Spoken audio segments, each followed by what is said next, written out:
السلام عليكم ورحمة الله وبركاته. maanta waxaan idin hayaa sheeko aad u gaaban oo qofkii fahmay ka qoslinaysa. marka mahmaadi aad garanaya doqonna loo sheegi maayo. anaguna waxaan oranaynaa fahmaya doqonna la fahansiin maayo.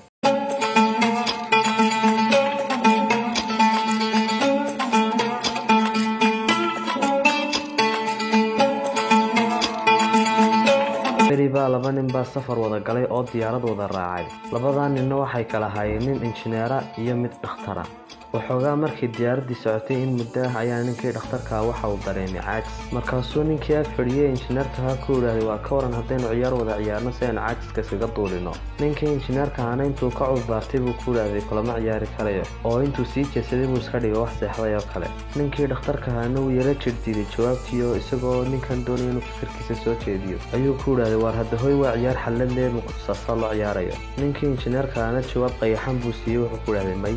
laakiin ninkan dhakhtarka maadaama uu doonay inuu caajis iska duuliyo dhowr jeer buu ku celceliyay ninkan oo ku yiraahday war la ciyaariyo caajiska maad iska duulanay. haddaba markuu u jawaabi waayay buu qorshe kala keenay wuxuu ku yiraahday su'aal baan ku weydiinayaa haddii aad iga garan weydo $10 baad siinaysaa. adiguna su'aal baad weydiinaysaa haddii aan ka garan waayo $10 baad siinaya. laakiin jawaabtii ninkii injineerka waxba iskama bedelno markana wuu diiday.